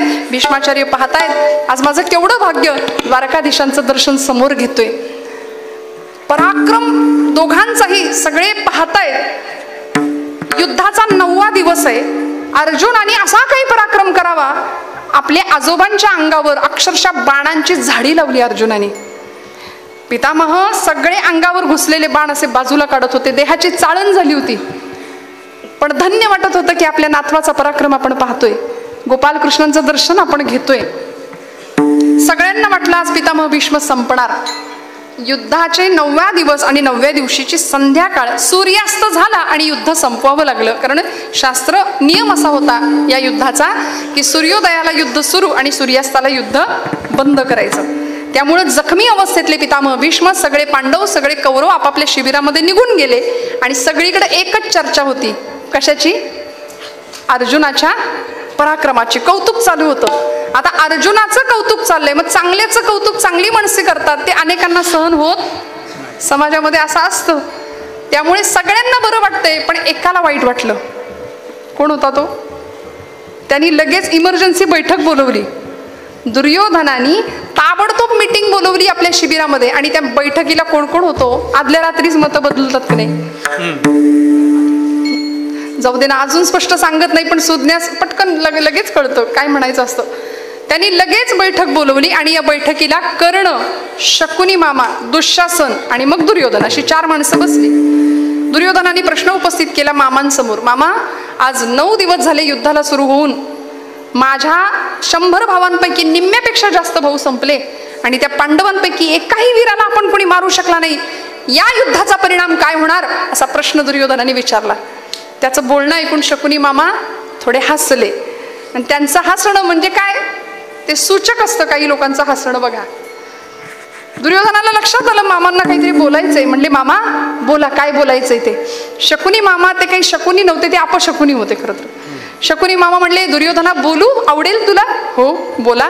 अरे म्हणाले, येड्या तू फसलायस, तू फसलायस, तू भीष्मांना सेनापती केलंयस ना, इथं फसलाय. कारण असा शत्रूला फितूर असलेला सेनापती आपल्या कामाचा नाही. ते नावाला आपली चाकरी करतायत असं दाखवतायत, पण रक्षण पांडवांचं चाललंय. दुर्योधनाला खरं वाटे ना, माझ्यावर विश्वास नसेल तर आत्ता जाऊन भीष्मांच्या शिबिरात जाऊन बघ काय सुरू आहे. दुर्योधनाला चिंता पडली. म्हणाला, भीष्मांना सेनापती पदावरून बाजूला करून मी सेनापती दुसरा करू कुणाला? शकुनी मामा म्हणले काळजी कशाला करतो, हा तुझा मित्र तुझ्या शेजारी बसलाय ना, जीवाला जीव देणारा, जिच्या समोर ज्या शक्ती पुढं काळ उभं राहायला घाबरतो, असा काळावर सुद्धा विजय मिळवणारा कर्ण नावाचा तुझा मित्र असताना तू काळजी कशाला करतो, त्याला सेनापती करून टाक. दुर्योधनाला खरं वाटे ना, तो खरंच अर्ध्या रात्री भीष्मांच्या शिबिरात गेला आणि तिथं गेल्यानंतर कानावर शब्द पडले, श्री कृष्ण गोविंद हरे मुरारे, हे नाथ नारायण वासुदेव, प्रद्युम्न दामोदर विश्वनाथ, मुकुंद विष्णू भगवन नमस्ते. शब्द कानावर पडले. भीष्माचार्य भीष्म नामस्मरण करतायत भगवंतांचं आणि भीष्मांच्या मुखातलं नाम ऐकलं आणि मामांचं बोलणं दुर्योधनाला पटलं. दुर्योधन पटकन आत गेला आणि म्हणाला, आजोबा उद्याच्या दिवसात पांडव संपले पाहिजेत, हा माझा आदेश आहे. भीष्म पितामह म्हणाले, दुर्योधना अरे वेळ काय काळ काय, तू कुठल्या वेळी शिबिरात आलास, माझ्या जखमा बघ अंगावरच्या, माझं वय बघ आणि काय लावलेस, उद्याच्या दिवसात पांडव संपले पाहिजेत. पांडवांना संपवण्याकरता जी तुझी सत्याची बाजू असावी लागेल ते काय आहे तुमचं, आजपर्यंत केलेलं सगळं कर्म आठव. सत्य जिथे असेल ना दुर्योधना, तिथे विजय असतो. ते काही नाही उद्याच्या दिवसात पांडव संपले पाहिजेत. भीष्म म्हणाले, पांडवांना संपवणं विजय मिळवणं हे माझ्या हातातलं नाहीये, आपलं कर्म चांगलं ठेवावं, आपल्याकडे विजय निश्चित असेल. दुर्योधनाने आरोप करावा, पितामह तुम्ही आमच्याशी भेदवृत्तीने वागता, कपट वृत्तीने वागता. मग हा आरोप भीष्मांना सहन नाही झाला. म्हणाले, हे बघ दुर्योधना, कसला आरोप करतोयस माझ्यावर, अरे अर्जुनाच्या बाणांनी जेवढ्या जखमा झाल्यात ना त्याच्यापेक्षा जास्त जखमा तुझ्या शब्दांच्या बाणांनी मला होत आहेत. सांभाळून बोल. आणि खरं आहे श्रोते हो, एखाद्याला बोलताना असं बोलावं, शब्द संभल के बोलिये, शब्द के हात ना पाव, एक शब्द हे औषधी तो दुसरा शब्द हे घाव. आमचे शब्द दुसऱ्याच्या हृदयाला जखमा देण्याकरता असावे की दुसऱ्याच्या हृदयाला बरं वाटावं, खरं वाटावं असं असावं. संतांनी सांगितलं ना, बोलू ऐसे बोल जेणे बोले विठ्ठल डोले, दुसऱ्याच्या हृदयातला विठ्ठल डोलला पाहिजे असं आमचं बोलणं असावं. त्यामुळे पितामह सांगतायत, तुझ्या शब्द बाणांनी माझ्या हृदयाला काळजाला जखमा होत आहेत, दुर्योधना सांभाळ. चिडलेला दुर्योधन सांगतोय, ते काही नाही उद्याच्या दिवसात पांडव संपले पाहिजेत. मग संतापले पितामह भीष्म आणि म्हणाले, हे बघ प्रतिज्ञा घेऊन सांगतो, उद्या निष्पंडवी पृथ्वी करेन. उद्याच्या दिवसात पांडव संपणार अशी भीष्मांनी प्रतिज्ञा केल्यावर दुर्योधनाला फार बरं वाटलं, पण तरी सुद्धा एक संशयाची पाल मनात चुकचुकली आणि म्हणाला, संपले नाहीत तर, हे जर तर फार भयानक असतं बरं का, संपले नाहीत तर काय करायचं. भीष्म म्हणाले, जर तर माझ्याकडे नसतं, मी एकदा बोललो म्हणजे बोललो, म्हणून तर माझ्या शब्दांना भीष्म प्रतिज्ञा असं म्हणतात. ज्या शब्दांमध्ये फेरबदल होऊच शकत नाही, मी बोललो म्हणजे बोललो, उद्याच्या दिवसात पांडव संपणार. पण तरी सुद्धा आजोबा म्हणले, संपले नाहीत तर काय करायचं, तर हा भीष्म तुमच्या मार्गातनं बाजूला होईल, दुसऱ्या कुणाला सेनापती करायचंय तो कर, असं दुहेरी प्रतिज्ञेने पितामह बोलले.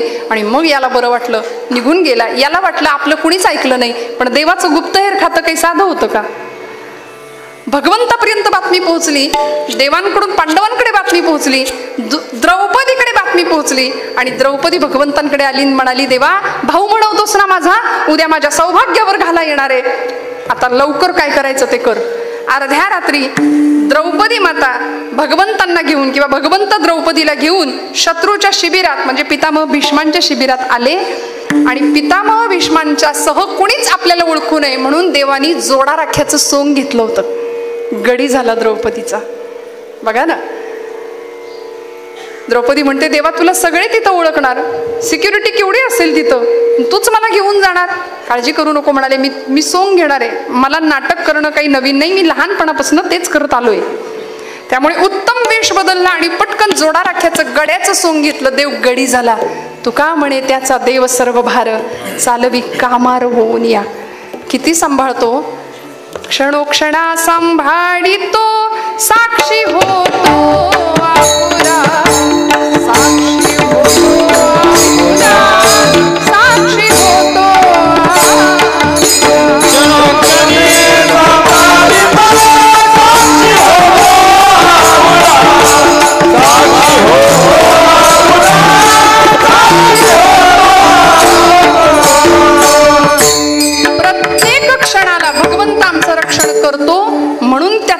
क्षणाक्षणाला करायचं आहे.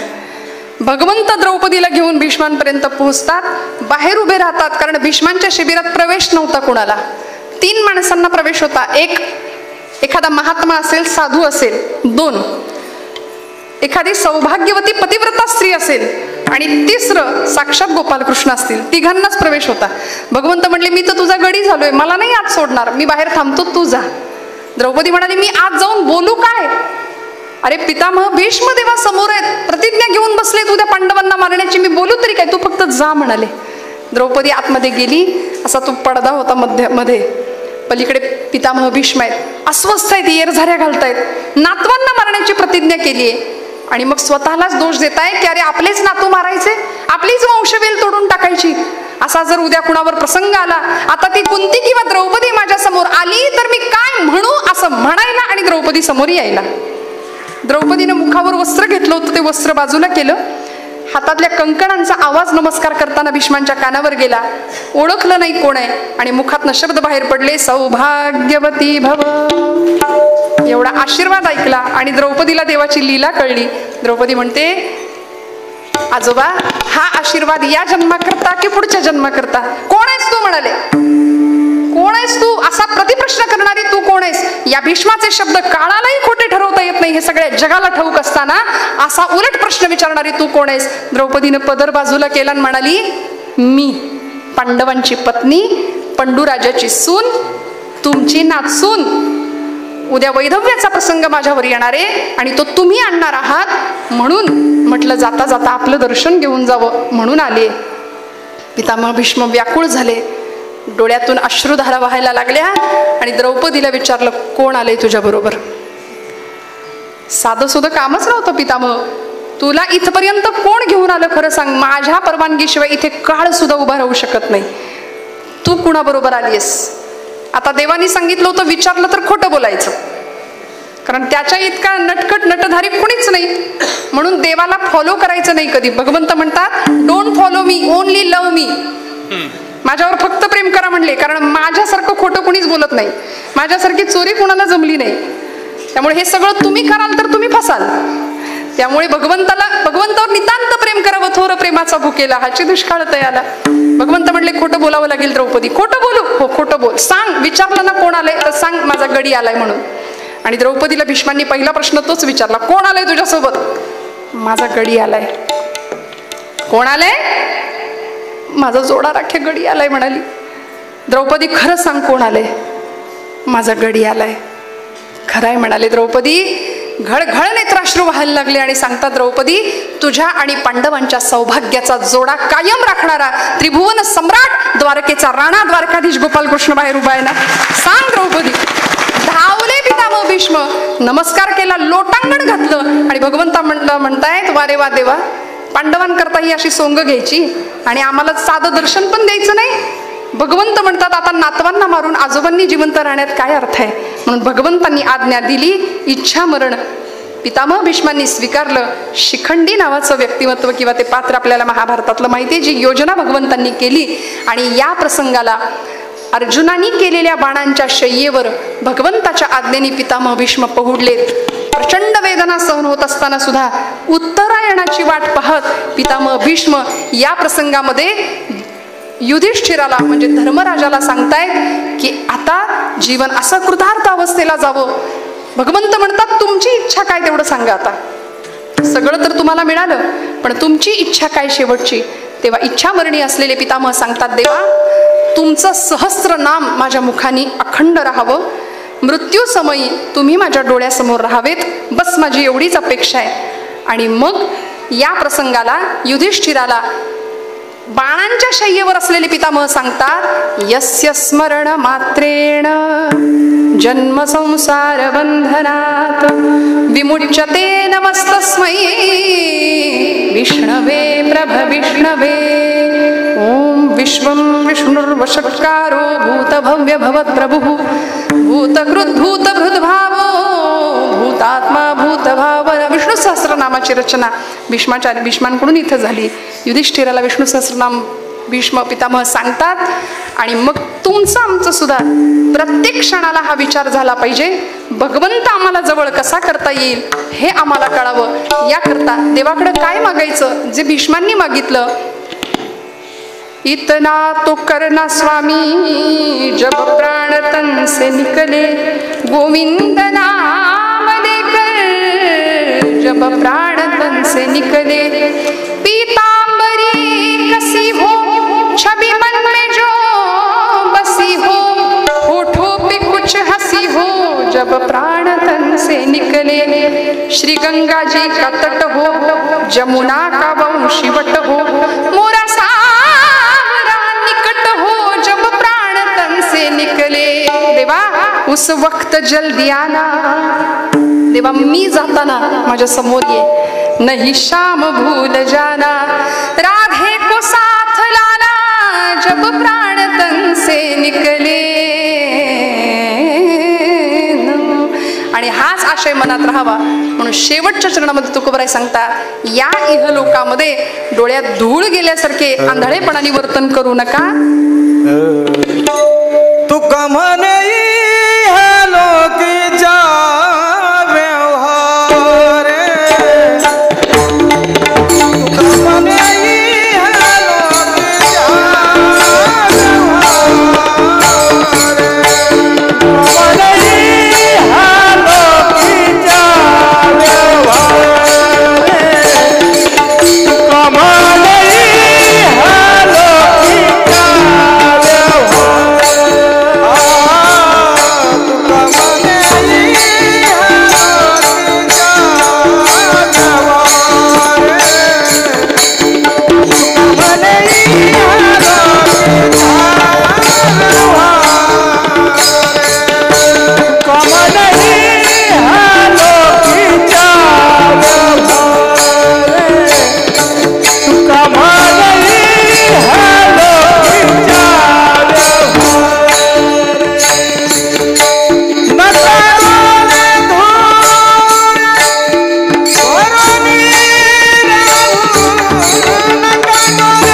कीर्तनाचा समारोप झाल्यानंतर बोला. तुका सगळ्यांचा आभार व्यक्त केल्यानंतर तुका म्हणे इहलोकीच्या व्यवहारे, नका डोळे धुरे भरूनी राहू. महाराजांनी जाणीव दिली, त्या जाणीवेनी आपण संपन्न होऊया. परमेश्वराला आवडेल असं वर्तन आपल्याकडून घडावं. या जगामध्ये आलेल्या प्रत्येक जीवाला इथून जायचंय याची जाणीव पक्की ठेवूया. त्यामुळे सगळ्यांशी सलोख्याचा व्यवहार होईल अशी आपल्याकडून आपलीच अपेक्षा ठेवूया. आपलं अंतःकरण शुद्ध असू द्या, आपली नीतिमत्ता योग्य असू द्या. श्रोते हो, माझ्यावर विश्वास ठेवा. आपलं जर अंतःकरण शुद्ध असेल, नीतियुक्त आचरण असेल, तर मी हात जोडून आपल्याला सांगते, परमेश्वर काटा सुद्धा टोचू न देण्याची जबाबदारी घेतो. देव आपल्याला पुरेपूर सांभाळतो. आपण प्रमाण ऐकलं, क्षणोक्षणी सांभाळितो, साक्षी होतो आपुला. देव आपल्याला सांभाळतो, पण कधी? प्रत्येक क्षणाला ज्याला त्याची आठवण आहे. क्षणक्षणा हाची करावा विचार, तरवया पार भव सिंधू. तुकोबरायांच्या या 4 चरणांच्या अभंगाला यथाशक्ती यथामती स्पर्श करण्याचा प्रयत्न केला. अभंग एका कीर्तनात किंवा काय कधीच सुटूच शकत नाही. आपण अभंग सोडवणारे कोण आहे? तुम्ही म्हणाल मग ताई एवढा वेळ काय केलं? अभंग नाही सुटू शकत, कारण तुकोबांना काय म्हणायचंय आपण नाही सांगू शकत. मी नेहमी श्रीपाद शास्त्री भडांगेंचं वाक्य कीर्तनामध्ये बऱ्याचदा बोलते. महाराज म्हणायचे, अभंग सुटला तेव्हाच म्हणावं जेव्हा कीर्तन करता करता हा देह पडला. अभंग सुटत नाही. ज्ञानोबांचा तुकोबांचा भाव आपल्याला समजू शकत नाही. फक्त आपण त्यांची लेकरं व्हायचं, मग आपल्याला आईच्या मायेनी संत आणि परमात्मा सांभाळल्याशिवाय राहत नाही. झालेली सेवा भगवंत चरणावर समर्पित करते. बोलत असताना काही वेडवाकडं गेलं असेल तर मोठ्या अंतकरणाने क्षमा करा.